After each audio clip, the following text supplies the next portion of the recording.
Today we are on chapter 15 of the book club, and we're using the handbook for Catholic moms. It's been fun. We're almost done actually. It ends, I think, August 16th. And so I hope that you guys have been enjoying and getting something out of this book club, because I know that the ladies and I have been having a lot of fun doing it together. Chapter 15 was all about anxiety and also a little bit about sleep. This is kind of interesting because I would say that I used to perhaps categorize myself as an anxious person.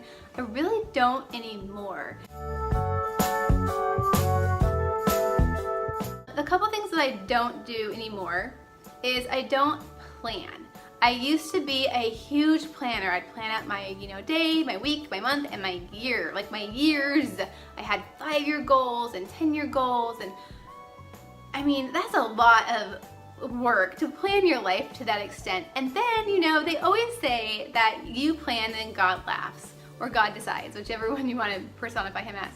And it's so true. Like, when I was younger, I never thought I'd be an army wife, and then we did this whole deal last year. We tried to get out and see how that went. And during that year, we realized we just had to put our faith and trust in God, because what we thought was the right path wasn't. And that can cause a lot of anxiety if you don't kind of just give it all to God. I think when you do that, you're no longer anxious. When you live for eternity and you don't live for whether, I guess for me as a homeschooler, my school day, whether it looks perfect or not, is no longer a source of anxiety for me. I just do my best and I carry on, and then I let it go.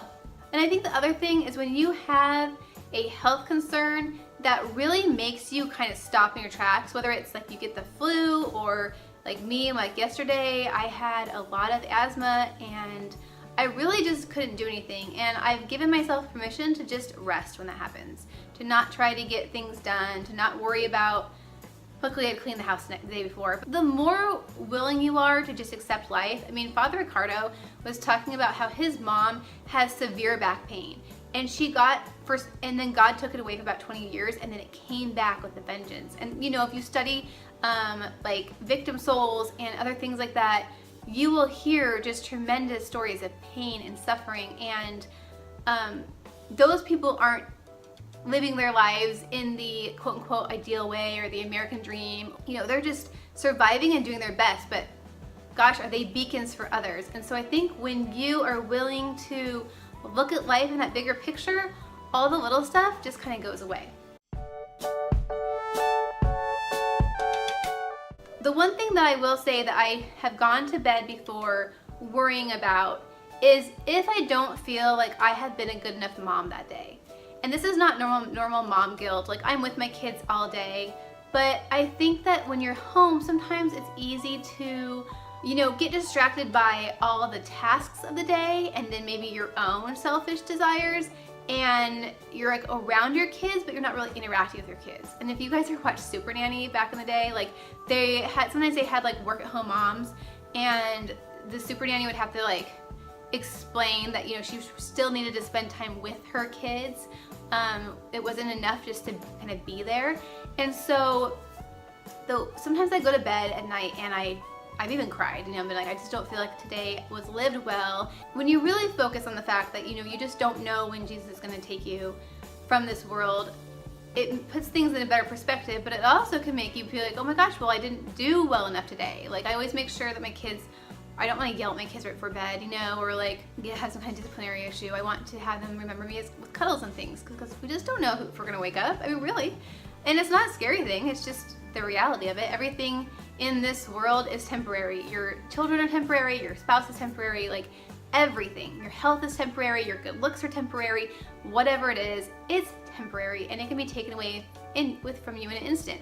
And rather than letting that worry you, it's just a good frame of mind in order to live life well.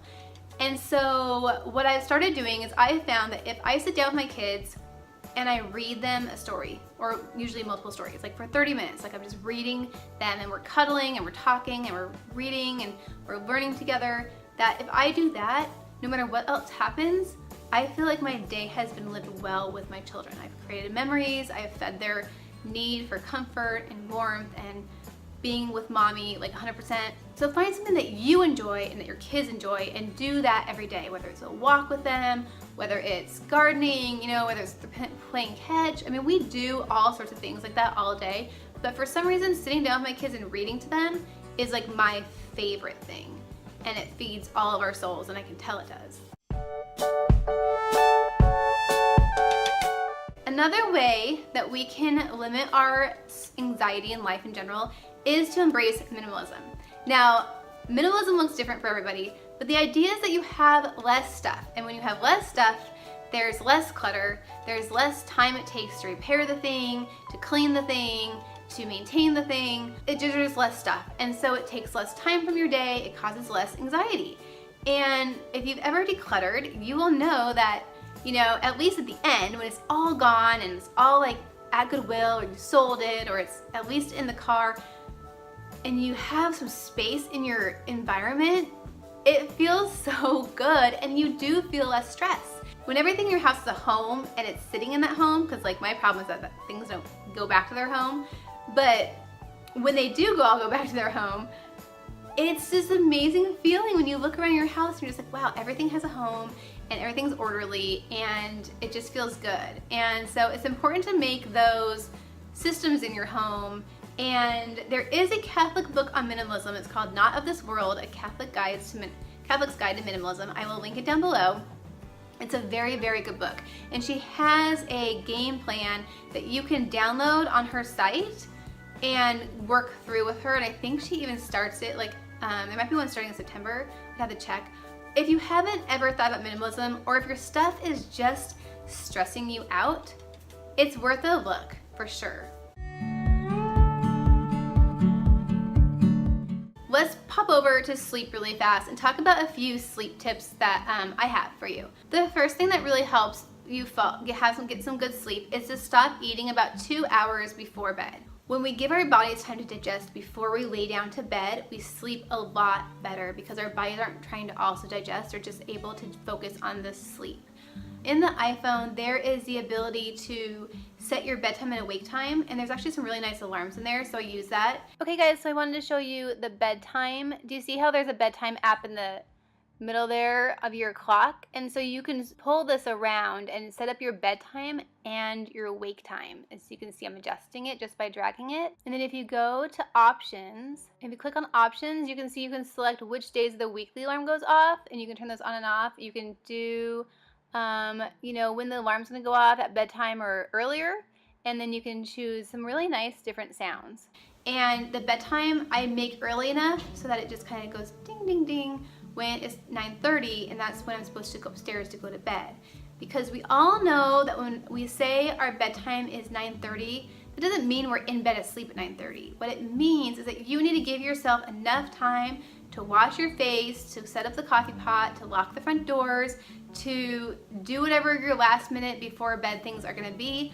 I like to read in bed for about 10-15 minutes on my Kindle before I fall asleep. I love the Kindle Paperwhite because it doesn't have any kind of like back screen, so it's not hurting your eyes or giving you any of that like energetic glow that like the iPad or the iPhone or like the Kindle Fire would do.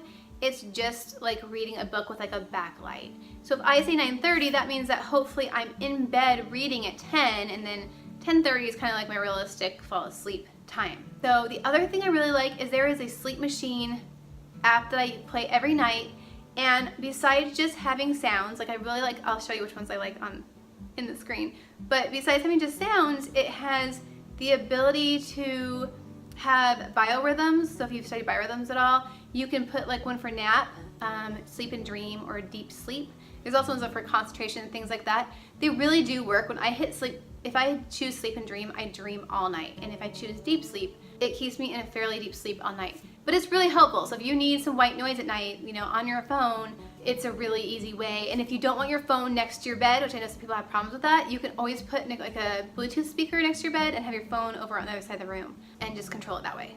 Okay guys, so I wanted to show you my sleep machine app that I use every night.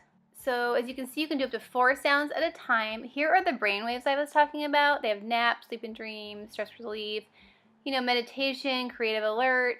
So you can run any of these in the background when you're doing things.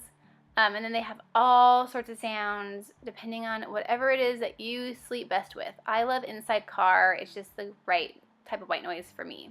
And then here's that alarm I was talking about. So you can have it fade out. You can set the time for it. And again, it's just if you're in a deep sleep, you definitely want to fade out like a half hour before you want to get up so that it's easier to get out of the sleep. And finally, guys, make sure you check out the links below. I will link to an amazing talk on fear and anxiety that that Father Ricardo did. It was back in April of this year, but I will totally link that below. The book on minimalism will be linked below for Catholics. There are 3 really good books that I haven't read all the way through, but I've read the beginning of each. And they're about being a warrior and being a Catholic. So I'm gonna stop there, guys. I hope this was helpful, and I just hope that you got some ideas from it. And just know that God does not want you to fear. And the more that you pray to our Blessed Mother, the more you pray the Rosary, the more you go to the sacrament of confession, the more you go to the sacrament of the Eucharist and receive those graces, the less you will worry. I think really, really, really wrap your head around the fact of eternity and the fact of heaven, and read Revelations. Read Revelations. It's really good. And the crazy thing about Revelations is it really helps you understand heaven, and it makes the rest of this just seem less of a big deal. Keep it in perspective, and I think that will lower a lot of the anxiety that you're feeling, if you are feeling any. So this is Laura from What Laura Likes. I hope that you have a very blessed day and find some peace in our Lord and His embrace, and I will talk to you again soon. Bye.